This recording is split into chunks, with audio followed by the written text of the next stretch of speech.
아침 해가 돋을 때 만물 신선하여라.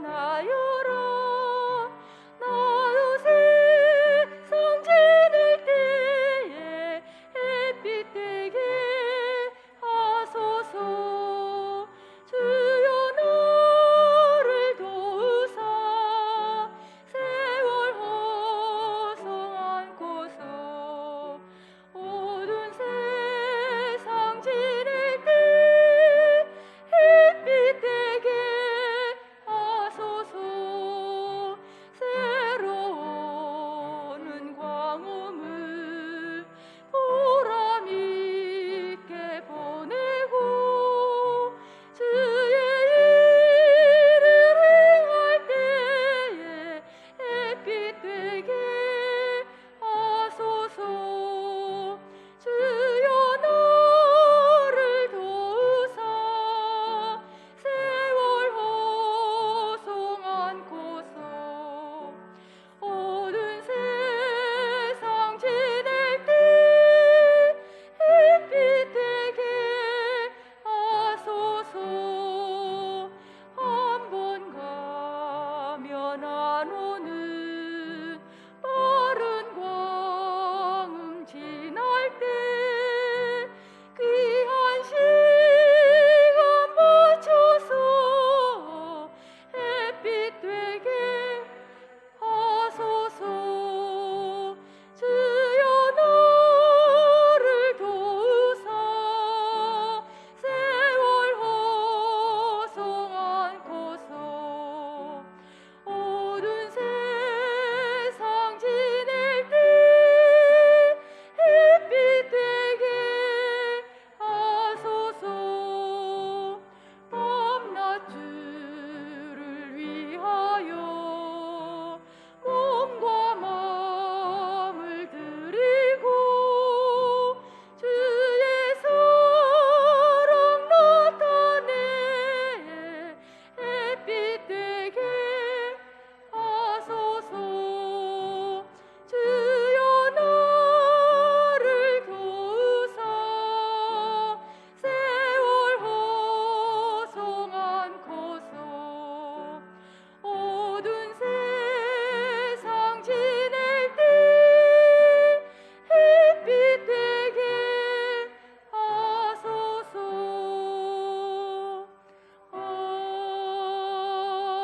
아멘.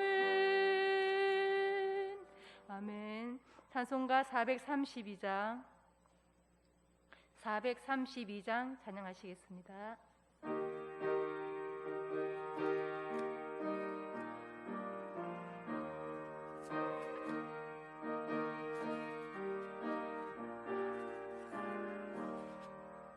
큰 물결이 설레는 어두운 바다 저 등대의 불빛도 희미한데 이 풍랑에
찬송가 432장입니다. 432장 2절 3절 다시 하시겠습니다.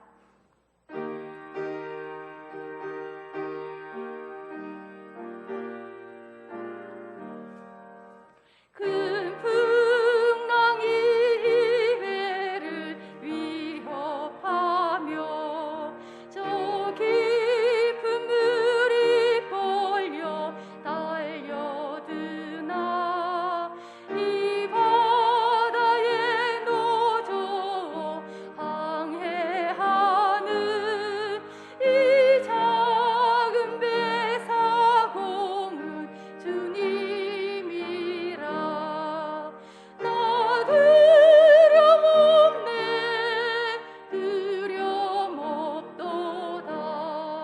주 예수님 늘 깨어 계시도다.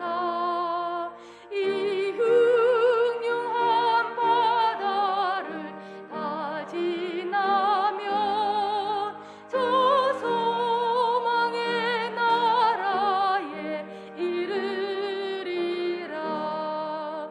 큰 소리로 물결을 명하시며 이 바다는 고요히 잠자리라.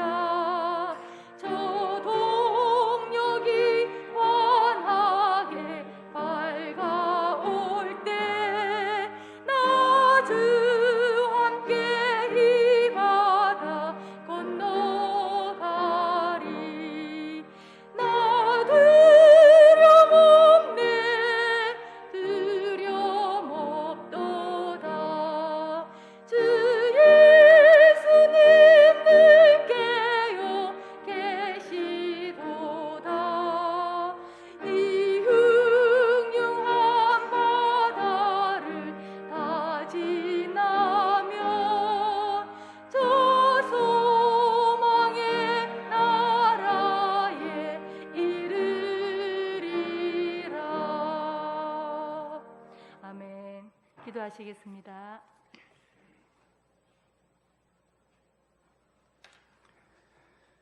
우리 가운데 역사하시는 주님, 지난 한 주간도 우리를 지켜주시어 거룩한 주님의 날에 주의 전에 나와 예배할 수 있게 하심에 감사드립니다. 우리의 심령을 붙들어 주시어 신령과 진정으로 주님을 높이며 예배하게 하옵소서. 주님, 주님의 은혜 한량없지만 연약한 우리는 세상의 유혹에 넘어가며 너무나 쉽게 무너집니다. 이 시간 우리의 죄를 고백하오니 용서하여 주옵소서. 보혈의 은혜를 기억하며 주님 앞에 나와싸우니 주님의 완전하심으로 우리를 붙들어 주시어 더 이상 죄의 사슬에 묶이지 않고 주님께서 승리하신 세상 속에서 담대히 살아가게 하옵소서. 2022년 새로운 한 해를 허락하심에 감사드립니다. 새해 주님 안에 했던 다짐과 결심을 이 시간 돌아보길 원하오니 주님 안에서 우리 자신을 다시금 추스르며 구원받은 자로서 합당한 삶을 살아가도록 도와주시고 두렵고 떨림으로 구원을 이루어가는 한 해가 되게 하여 주옵소서. 이 시간 말씀 전하실 목사님을 성령 충만함으로 채우셔서 주님의 말씀을 온전히 전하도록 인도하옵소서. 말씀을 듣는 우리는 좋은 밭으로 준비되길 원하오니 선포되는 말씀에 순종하여 말씀의 결실이 삶 속에 풍성하도록 도와주옵소서. 이 예배를 기쁘게 흠양하시고 모든 영광 주님 홀로 받으시옵소서. 예수 그리스도 이름으로 기도드립니다. 아멘.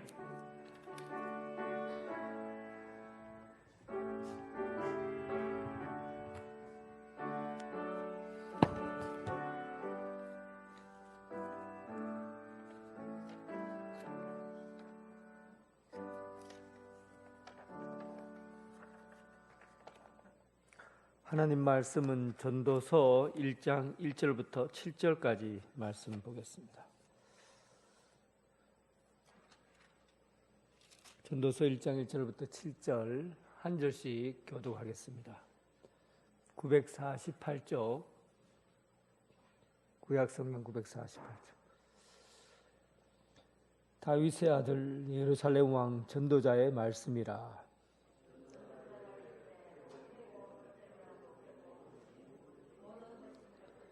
해 아래에서 수고하는 모든 수고가 사람에게 무엇이 유익한가?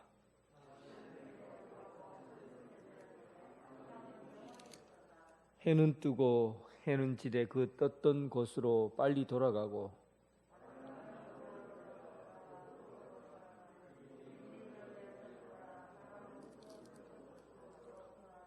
모든 강물은 다 바다로 흐르되 바다를 채우지 못하며 강물은 어느 곳으로 흐르든지 그리로 연하여 흐르느니라. 7절까지 7절까지 봅시다.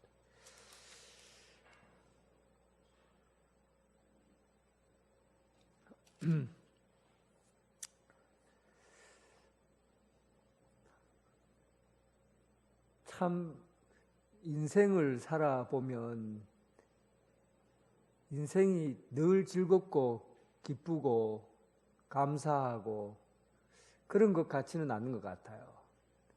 살아가면서 시간을 한번 이렇게 따져보면 즐거운 시간이 더 많은가, 슬픈 시간이 더 많은가, 아니면 무기력하고 아무런 의미 없는 시간이 많은가, 하루 종일 시간들을 한번 보면 즐겁고 기쁜 시간보다는 다른 시간으로 보내는 게 훨씬 더 그런 시간이 많은 것 같아요. 그런데 성경에 가만히 보면 항상 기뻐하라, 쉬지 말고 기도하라, 범사에 감사하라, 기쁘고 즐겁고 행복하게 살아라, 이런 말들이 우리 그리스도인들에게 많이 주어집니다. 그런데 딱 우리가 살아가는 인생을 보면 그렇지 못할 때가 더 많은 것 같다는 생각이 들어요. 불교에서 유명한 사람 시다르타는 그가 생각할 때 인생을 뭐라고 표현했냐면 인생은 한마디로 고생이다, 고통이다. 살아가는 모든 것이 다 고생이지. 뭐 즐겁고 기쁘고 이런 것 있어도 결론적으로 얘기하면 고통이다, 이렇게 말하잖아요. 그 전도서는 그런 의미에서 인생의 깊이를 참 잘 들여다보고 사는 사람의 이야기예요. 사람이 무한정 행복하게 기쁘게 살면은 얼마나 좋겠어요. 날마다 좋은 날만 있다면 얼마나 좋겠습니까? 그런데 인생이 그렇지 않잖아요. 사계절만 보더라도 봄, 여름, 가을, 겨울 이렇게 있는데 가을이 좋다고 가을 그렇게만 되는 계절이 없어요.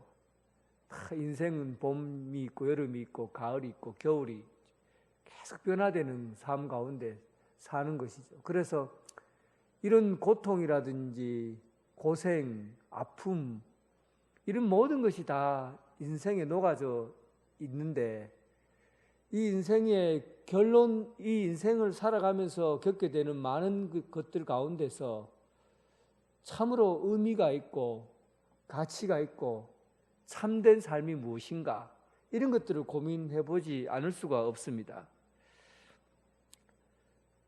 전도서는 바로 우리 인생의 깊숙한 삶을 한번 들여다보자는 거죠.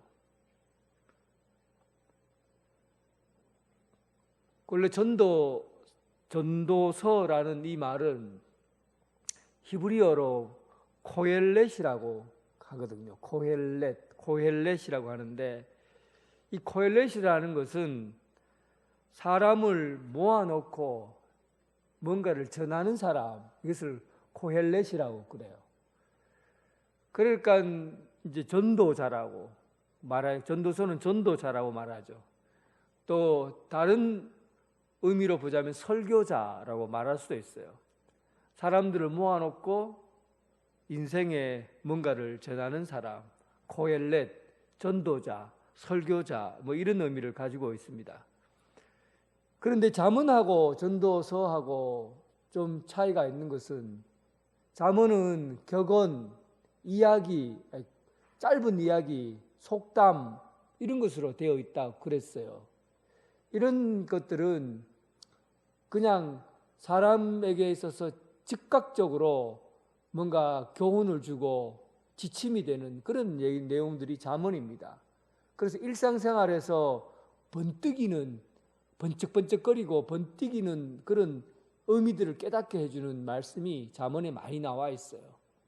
뭔가를 선택할 때도 어떤 것을 선택해야 되는지에 대한 명확한 판단을 내릴 수 있도록 해주는 게 잠언이라고 한다면, 사실은 이 전도서는 인생을 살아보면 쉽게 선택하고 또 결정할 문제들보다는 그렇지 못하는 문제들이 더 많다는 것을 알게 됩니다.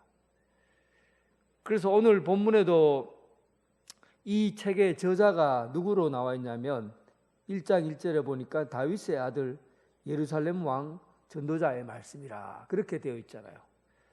결국은 솔로몬이 이 책의 저자라고 기록하고 있는 겁니다. 사실은 솔로몬이 이 책의 전부 저자인지 그건 잘 몰라요. 그런데 전반적으로 솔로몬과 관계된 이야기들이 있고, 또 솔로몬이 당대의 지혜자라고 하면 솔로몬은 역사 속에서 가장 지혜로운 사람이라고 평가하고 있기 때문에 솔로몬이 지은 책이다라고 말합니다. 그리고 솔로몬처럼 가장 꼭대기 가장 높이 올라간 사람이 세상에 드물잖아요. 돈이 솔로몬보다 많은 사람이 세상에 있었습니까? 얼마나 많은 돈을 가져봤어요. 명예 왕이라는 자리에 올라갔잖아요. 그리고 그의 이름, 지혜자라는 이름이 세계 만국에 퍼져 있어서 그의 이름을 들으려고 선물을 가지고 저 아프리카에서부터 낙타에다가 보물을 잔뜩 싣고 그에게 말 한마디 들으려고 건너온 아프리카 여왕이 있었잖아요. 얼만큼 유명했는지 이름이, 그리고 그의 지위가, 그의 삶의 자리가 다 정상에까지 올라간 사람이에요. 그 정상에 올라가서 보니까 이제 내가 살아온 인생에 내가 가지려 하고 잡으려 하고 누리려 했던 것이 전부 이것이 헤벨 하더라는 거예요. 헛되다는 겁니다. 이 헛되다는 말은 히브리어로 헤벨 하거든요. 헤벨이라는 뜻이 바로 헛되다는 말이에요. 먼지, 그리고 수증기나 먼지, 이런 바람, 이런 걸 헤벨이라고 그래요. 바람이 눈앞에 쑥 지나가요. 바람을 잡으려고 확 잡았는데, 잡았다고 하는데 보니까 없어요. 우리 인생이 내가, 이것만 잡으면 내 인생이 펴지겠지 하고 권력이든 이름이든지 싹 잡아봤는데 아무것도 없는 거예요. 또 눈앞에 있는 이 입김과 같은 거예요. 입김 후 부르면 뭔가가 있어요. 그래서 입김을 손에 담아서 보관하려고 하는데 손을 펴보면 없어져 버려요. 삶을 이렇게 내가 간직하고 이 삶이 가장 소중하다고 생각하고 그 귀한 의미 있는 삶을 살았다고 생각했는데 손 안에 보니까 아무것도 남는 것이 없어요. 인생은 바로 헤벨이다 그러죠. 무가치하고 무의미하고 의미 없는 인생을 살았다고 보는 것입니다. 잡으려 해도 잡히지 않는 것, 남으려도 남는 것이 없는 인생, 이런 삶을 이야기하고 있어요. 그런데 이 잠언이 우리가 알아야 되는 것이, 이렇게만 본다면, 전도서는 이렇게만 본다면 허무주의에 빠지기 쉽고, 그리고 무가치한 인생을 살도 비관주의, 이렇게 허무하고 비참한데 우리가 살아서 못하나? 우리가 이렇게 살 바야 그냥 살지 말고 자살하지, 뭐 이렇게 생각하기 쉬워요. 그래서 전도서를 읽으면 마치 헛되고 헤벨 하니까 결국은 살 가치가 없다. 인간은 살아서 뭐하노? 그냥 이 세상 빨리 끝내버리자. 이렇게 무가치하고 무의미한 인생을 살아야 된다고 생각하면 비관주의로 빠지기 쉽거든요. 그런데 전도서를 한번 읽어보세요. 결국은 뭔가 남는 게 있어요. 진짜 우리가 추구해야 될 것이 뭔가. 이 세상의 것이 해벨하다고 한다면 해벨하지 않는 것이 과연 무엇인가? 이 세상에 유익이 없는 것이 이 세상의 삶이라고 한다면 진짜 유익한 삶이 뭔가? 그러니까 지금 우리가 살아가고 있는 그 인생을 깊이 통찰해 보면서 여기서 새로운 반작용,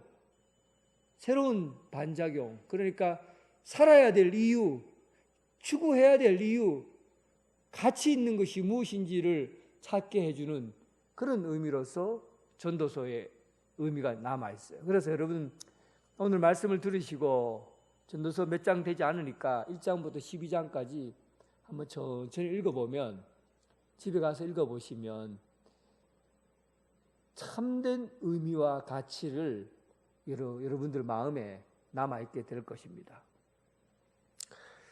그래서 이제 오늘은 이 전도서의 큰 틀만 가지고 제가 말씀을 드릴 거예요. 큰 틀만 얘기하고 그 안에 세부적인 내용들은 일주일 동안 여러분들이 읽으시는 게 좋아요.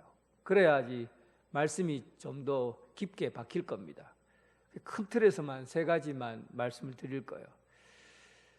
전도서에서 추구하고 있는 것은 모든 인생은 변화한다는 거예요.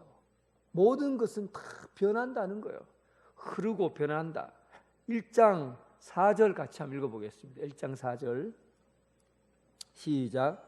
한 세대는 가고 한 세대는 오되 땅은 영원히 있도다. 여기서 세대라는 것은 사람들을 얘기하고 사람들이 살아가고 있는 일상을 의미해요. 모든 사람, 모든 세대는 시간이 가면 다 변한다는 거죠. 그런데 변하지 않는 것은 땅이라고 그래요. 땅은 변하지 않는다고 그래요. 이것은 사실 땅도 변하지요. 그런데 상징적인 의미로 땅은 변하지 않는다고 그래요. 그래서 우리가 신학적으로 볼 때 변하지 않는 것을 그리워하고 찾게 되는데, 그 변하지 않고 그리워하는 것은 뭡니까? 고향, 더 깊이 얘기하면 본향. 변하지 않는 것을, 이 세상의 것은 다 변하지만 변하지 않는 것은 하나님 계신 본향. 그래서 우리가 이 땅의 것을 그리워하며 사는 것이 아니라 본향을 그리워하며 살아야 된다. 그렇게 얘기하잖아요. 그러나 이 세상의 것은 전부 다 변해요. 흘러가요. 강물에 발을 2번 담글 수 없다. 같은 강물에 발을 2번 담글 수 없다고 그러잖아요. 한번 해보세요. 강물이 흐르는데 발을 한번 담갔어요. 또 빼요. 그리고 또 담가요. 그럼 그 강물이 내가 담겼던 그 물 맞습니까? 아니죠. 이미 담갔다가 빼면 그 강물은 이미 흘러가 버려요. 변해요. 그 다음에 내가 맞이하는 강물은 또 다른 강물이에요. 그러니까 시간이라는 것은 이렇게 흘러가면서 바뀌어진다는 거예요. 그래서 두려운 거예요. 변화가 왜 무서워요? 왜 두려워요? 흘러가면서 다른 것들이 다 변하는 거예요. 그래서 변하기 때문에 무서운 거예요. 두려운 거죠. 우리가 제일 무서운 게 뭡니까? 살아가면서 제일 무서운 게 뭐예요? 거울이 제일 무서워요. 거울을 한번 20대의 거울 한번 보다가 그때는 거울 볼만해요. 그래서 매일 거울 봐요. 매일 거울. 나가면 보고 들어오면 보고. 30대, 40대, 50대쯤 되면 60대, 70대 자 보세요. 거울을 몇 번 보는가? 매일 보다가 이제 거울 보려면 무서워요. 아이고 머리가 왜 이러노? 이 얼굴 주름이 왜 이러노? 점이 여기 왜 점이 붙었노? 턱이 이게 왜 이러노? 얼굴이 왜 이리 쭈글쭈글해졌노? 거울 무서워요. 안 무섭습니까? 저는 아직까지 괜찮아요. 여러분 보고 얘기하는 겁니다. 무섭지요? 이게 왜냐면 흐르기 때문에 그래요. 흘러가면서 변하거든요. 변하는 것은 삶의 자리도 변하게 되고 변하면서 자꾸만 뭔가 부족해지거든요. 잃어버려요. 변하면서 잃어버려요. 자꾸만 잃어버리니까. 그래서 세월이 지나면 변하게 되어 있지만 그 변하는 것 속에 살면은 내가 살아가는 것에 대해서 자꾸 의미를 잃어버리는 거예요. 자꾸 잃어버린다고 생각하니까. 제가 예언 한번 할까요? 제가 예언할 때 100% 맞습니다. 이건 틀리지 않습니다. 앞으로 100년 뒤에 이 자리에 앉아 있는 사람 한 명도 없습니다. 제가 예언합니다. 맞습니까? 기가 막히죠? 어떻게 이런 예언을 할 수가 있어요? 100년 뒤에 여기 있는 사람은 아무도 없어요. 왜냐하면 여기 있는 교회는 땅은 100년 뒤에 그대로 있을 수 있지만 세대는 흐르기 때문에 그래요. 흘러가는 것은 내가 뭔가를 빼앗겨버리고 잃어버린다고 생각하기 때문에 그 속에 불안이 존재하고 두려움이 존재하는 겁니다. 그래서 우리가 이 땅의 모든 것이 영원하지 않기 때문에 그 영원한 것을 잡으려고 시도하고 잡으려고 노력하는 것은 헛된 것이라는 거예요. 그럴 필요가 없다는 겁니다. 결국은 전도서에서 말하는 것은 뭡니까? 땅을 잡으라는 거예요. 땅.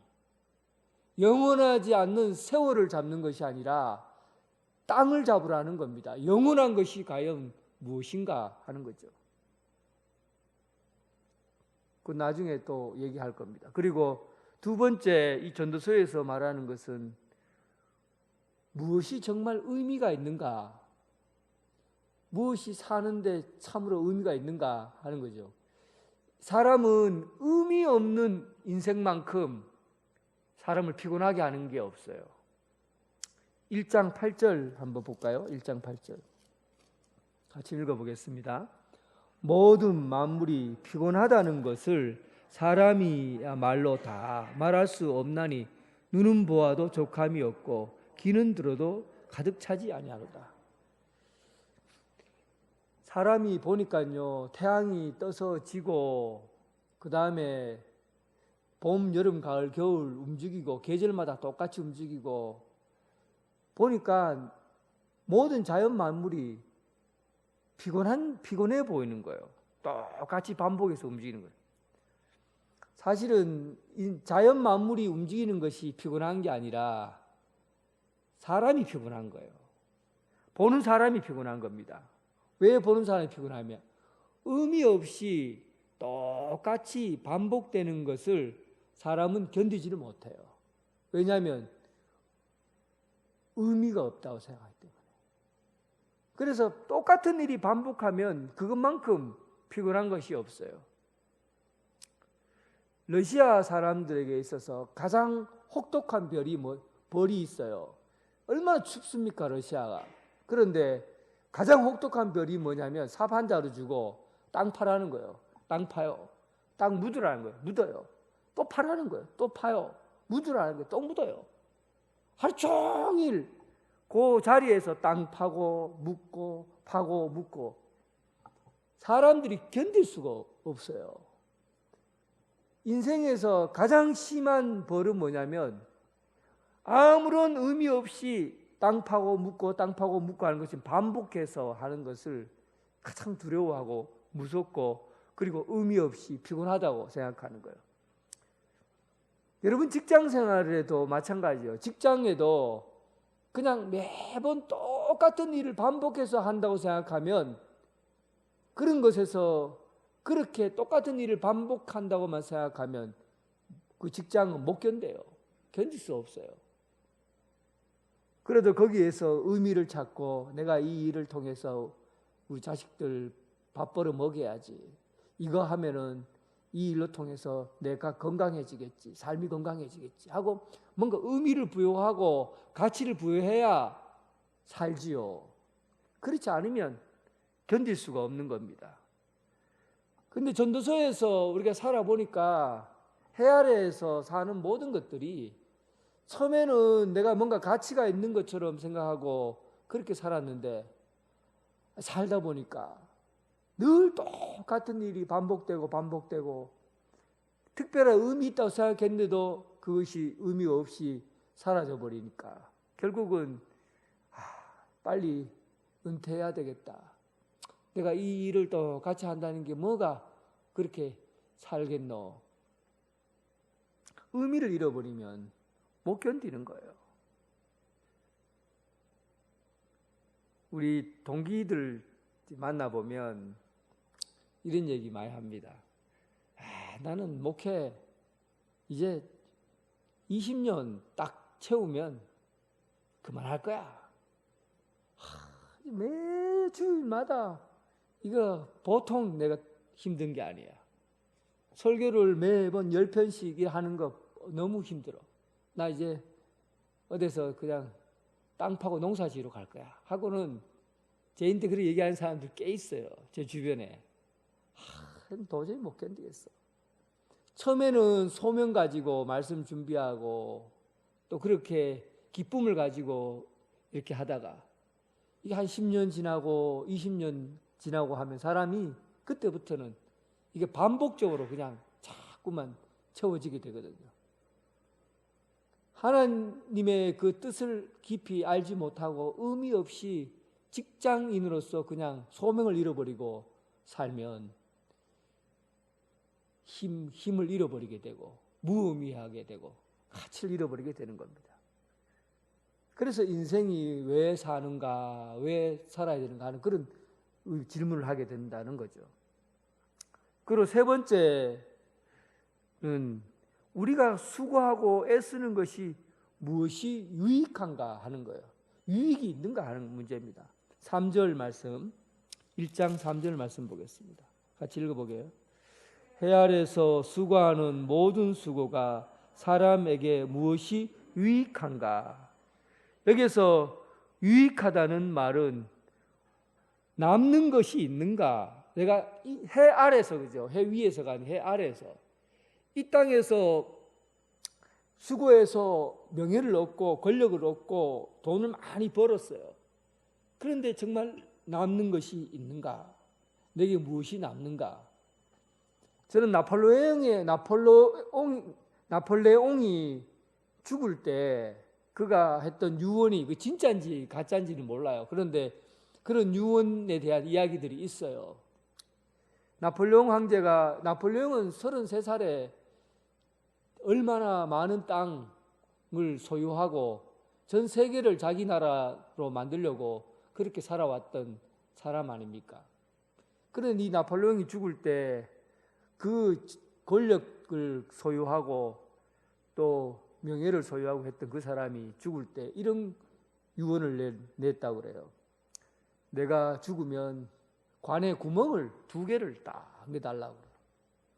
그러면 관에 구멍을 내주면 거기다 손을 딱 뺄 수 있도록 그렇게 해달라는 겁니다. 그래서 사람들에게 그렇게 부탁하고 죽었다고 그래요. 그래서 구멍을 딱 빼고 나니까 나폴레옹 손이 바깥으로 딱 나오잖아요. 그런데 사람들이 그걸 보고 뭐라고 합니까? 나폴레옹, 그가 죽을 때 빈손이었어. 빈손이었어. 그가 구했던 게 뭐예요? 이 세상을 자기가 원하는 나라로 만들기 위해서 젊은 나이 33살의 나이에 세계를 정복하겠다고 꿈꾸었던 사람, 얼마나 많은 돈을 갖고 있었고 얼마나 많은 땅을 갖고 있었고 얼마나 젊었을 때부터 이름이 높았습니까? 이런 사람이 죽을 때 나는 빈손이야 하고 손을 탁 내밀고 죽었다는 거 아니에요. 오늘 전도서는 바로 이 부분에서 과연 우리가 참으로 어떤 손을 가지고 일을 해야 내 손에 남아있는 것이 있는가? 어떤 일을 해야 내 손에 남아있는 것이 있는가? 이것을 알려주는 겁니다. 그렇다면 이제 오늘 본문에 있는 내용들을, 전도서에 있는 내용들 무엇이 과연 우리 인생에 살면서 영원한 것이 무엇인가? 무엇이 의미가 있는가? 어떤 것이 참으로 유익한가? 이 부분에서 답을 제시해 주지 못하면 전도서는 참으로 비관적인 책이에요. 그런데 이 책에 거기에 대한 답을 제공해 주고 있습니다. 요한 1서 2장 17절에 보면 이 세상도 그 정욕도 지나가되 오직 하나님의 뜻을 행하는 일은 영원히 있다. 그렇게 나와 있고,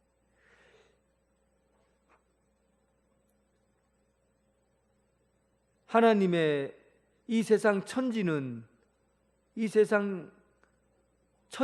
없어지겠거나 없어지겠으나 내 말은 없어지지 아니하니라. 하나님의 말씀은 영원하다. 그런 얘기죠. 그러니까 모든 것이 다 변하기 때문에 우리는 불안해하고 두려워합니다. 그런데 변하지 않는 것이 뭐냐? 하나님의 말씀은, 천지는 다 없어지지만 하나님의 말씀은 없어지지 않는다는 거죠. 결국은 우리가 무엇을 구해야 삽니까? 무엇을 구해야 삽니까? 땅을 구해야 돼요. 영원한 것을 구해야 되죠. 그 영원한 것은 바로 하나님의 말씀이 우리 속에 영원한 것으로 남아있다는 겁니다. 그리고 요한 1서 2장 17절에는 하나님의 뜻을 행하는 이도 영원하다고 그럽니다. 영원히 기억되는 이 바로 하나님의 뜻을 행하는 사람이라고 그럽니다.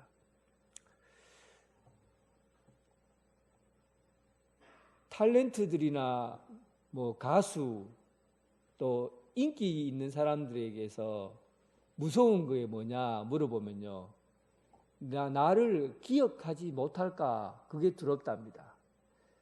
사람은 누군가에게 기억되는 것에 의해서 자기 자존감을 가집니다. 나를 기억해 줄까 하는 거죠. 그래서 높은 자리에 올라가는 사람들은 두려운 게 뭐냐면 과연 사람들이 나를 기억해 줄까 하는 것에 대한 두려움을 갖고 있습니다. 결국은 은퇴하고 나서 무서운 게 뭡니까? 나를 기억하지 못한다는 거예요. 사람들이 나를 기억해서 잊어버려진다는 거죠. 그래서 은퇴는 두려운 것으로 작용합니다. 그런데 이 세상 어떤 것도 어떤 일도 우리가 기억되는 존재로 남아있지 못해요. 그런데 우리가 기억되는 존재로 남아있으려면 요한 1서 2장 17절처럼 하나님의 뜻을 행하는 이는 영원히 기억될 거라 합니다. 무엇을 위해서 살아야 됩니까? 하나님의 뜻을 행하는 자로 살면 영원히 기억되는 자로 살아가게 됩니다. 저는 이 출애굽기 1장 15절에 나온 이 말씀이 참으로 몇 번을 제가 곱씹어서 여러분들에게 말씀을 드렸던 말씀이에요. 한번 출애굽기 1장 15절 한번 찾아봅시다. 출애굽기 1장 15절.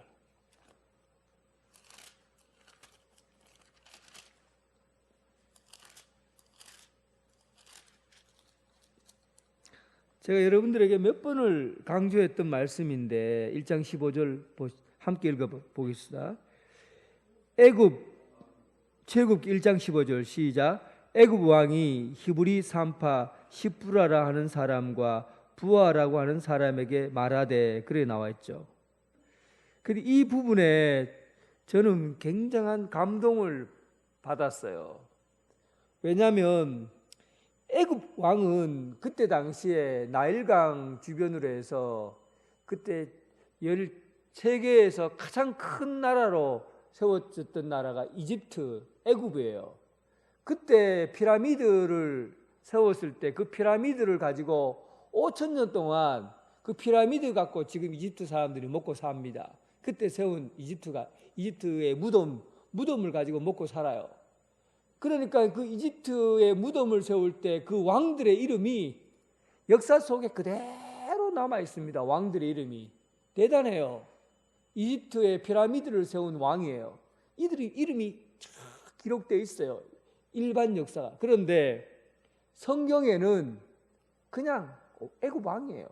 사람 이름이 그 사람이 누군지 기록되어 있지 않아요. 하찮은 존재라고. 애굽 왕이지. 그냥 바로라는 말은 왕이라는 뜻이니까 그냥 애굽의 왕이에요. 그런데 성경에 보면 히브리 산파는 뭡니까? 애 보는 노예거든요. 에집트의 애 보는 노예에게는 그의 이름을 그냥 기록하고 있다고요. 시프라와 부아. 그리고 한번 보십시오. 이 본문 21절에 한번 보세요. 21절 같이 읽어보겠습니다. 시작. 그 산파들은 하나님을 경외하였으므로 하나님이 그들의 집안을 흥왕하게 하신지라. 이렇게 되어 있잖아요. 결국은 우리가 무엇을 위해서 사는 것이 영원한 삶인가? 이 세상이 헛된 헤벨 하는 삶이 무엇인가? 세상을 위해서, 세상의 이름을 위해서, 세상 사람들에게 내 자신을 기억되게 하기 위해서 사는 삶은 결과적은 헛된 것이지만 하나님의 뜻을 이루기 위해서 살아가는 인생이라고 한다면 그 이름은 하나님이 우리를 기억하신다는 겁니다. 결국은 우리 삶의 가치는 하나님께서 우리를 기억되게 하는, 하나님이 우리를 기억하는 삶, 하나님의 뜻을 행하고 사는 사람의 삶이 참된 인생이고 가치 있는 인생이라는 것을 말해주고 있어요. 그래서 우리가 무엇을 잡아야 되겠어요? 사람에게 기억되기 위해서 사는 겁니까? 아니면 하나님의 뜻을 행하는 것에 의해서 사는 겁니까?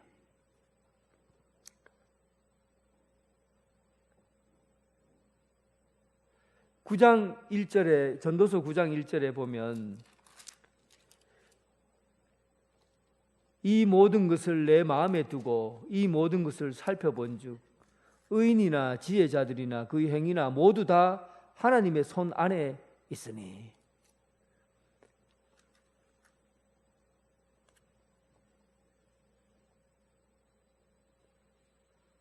하나님의 손 안에 있는 인생이 삶에 남는 것이 있어요. 그런데 해 아래에서 사는 삶은 늘 반복적으로 살아가고 그 반복해서 살아가는 인생은 남는 것이 없어요. 그런데 하나님의 손 안에 있는 삶들은 그 인생이 의미가, 가치가 있게 되는 것이죠.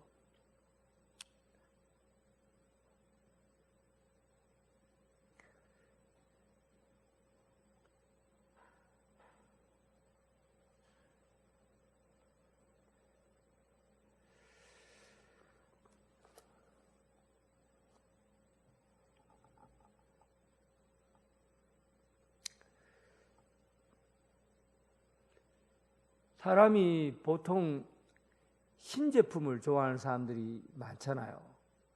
새로운 것이 나오면은 꼭 사야 되는 사람들이 있어요. 해 아래 새 것이 있다고 생각하는 겁니다. 그래서 신제품이 나오면은 집에 있는 가방이 좋은 가방이고 새 건데도 불구하고 신제품 나오면 쪼르륵 달려가서 사와요. 자동차도 한 1, 2년 타다가 새로운 것이 나오면 또 바꾸고 새로운 걸 사고, 새로운 것이 나오면 무조건 사야 되는 그런 사람들이 있어요.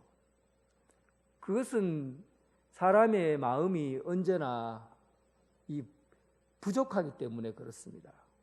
본능적으로 내가 부족하니까, 부족하면 뭔가를 채우려고 하거든요. 이것저것 채우려고 하는데 자꾸만 새 것으로 채워져야 내가 만족하게 되는 겁니다. 사람이 만족스러우려고 내가 부족하기 때문에 자꾸만 새 것을 구하고 해서 담으려고 하지만 결국은 사람의 만족, 또 눈을 보는 것을 눈은 채울 수가 없고 듣는 귀는 귀를 채울 수가 없고 사람들의 마음을 다 채울 수 없는 거예요. 세상에 있는 것으로 어떤 것을 채우려고 해도 다 채워지지 않는 겁니다.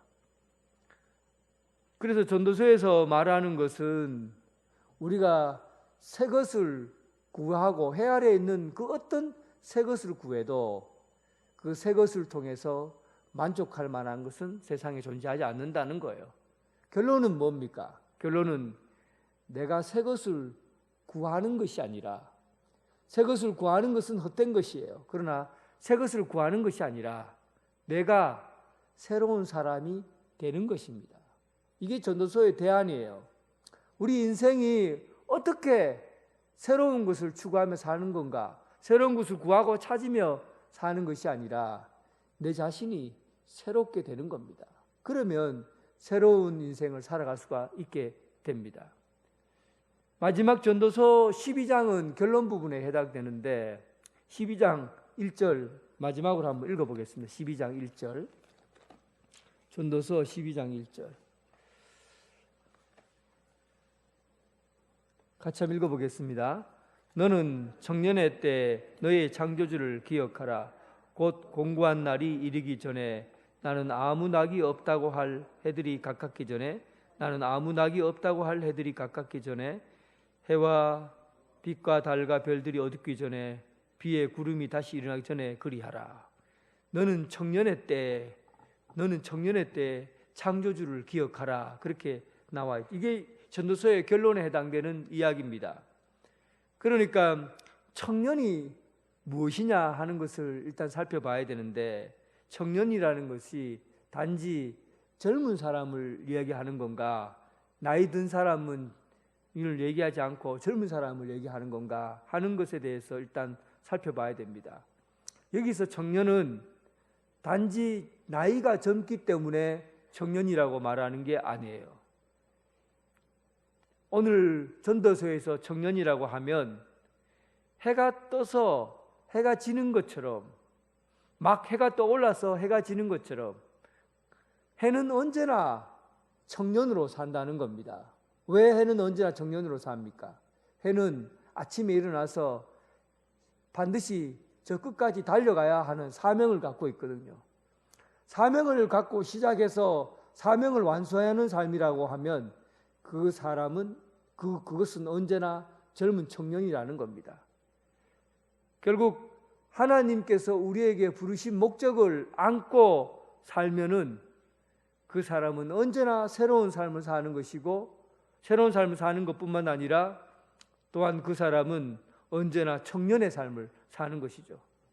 그래서 아브라함이 75세에 부름받았을 때 아브라함을 청년이라고 말할 수 있는 겁니다. 모세 80세에 부름을 받는데 80세의 모세를 청년이라고 말할 수 있는 것이죠. 85세의 여호수아가 이 산지를 내게 주소서 하고 전쟁터를 누볐던 것은 그를 청년이라고 말할 수 있는 거예요. 날마다 새롭게 되는 삶, 날마다 하나님의 말씀을 따라 살아가는 삶, 이런 인생이 가치 있는 인생이요, 또 새로운 젊은 청년과 같은 인생을 살아갈 수 있게 되는 삶이라는 것입니다.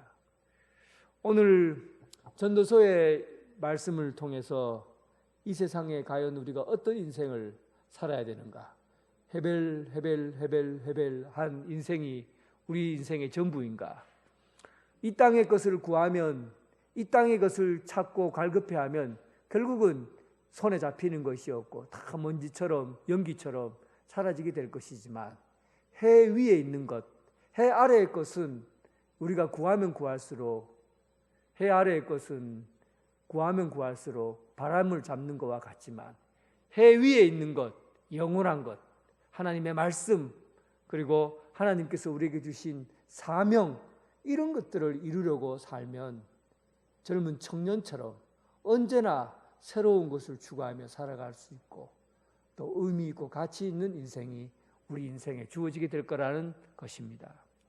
오늘 전도서의 말씀을 집에 가서 차근차근 읽어보면서 세 가지 의미와 목적을 한번 되새겨 보시고 무엇을 위해서 살아야 될 것인가 한 번 더 곰곰이 생각해 보는 기회가 되기를 바랍니다.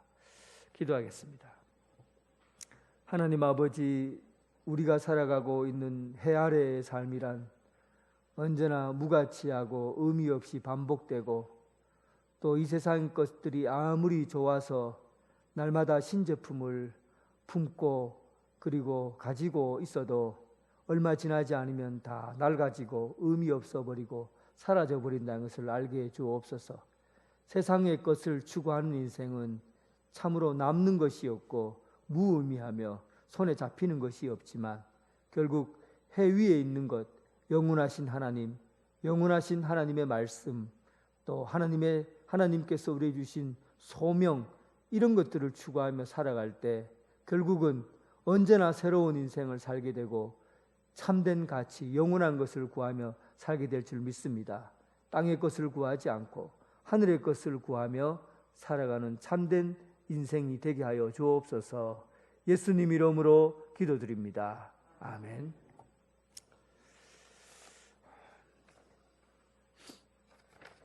네,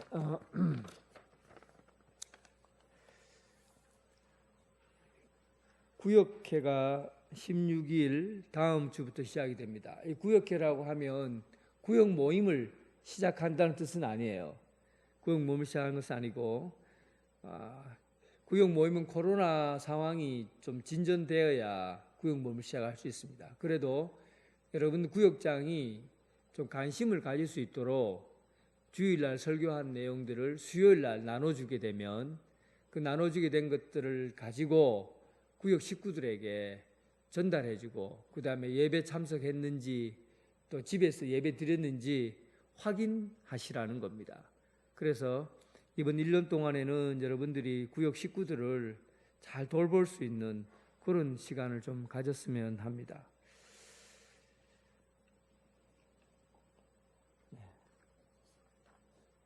찬송가 322장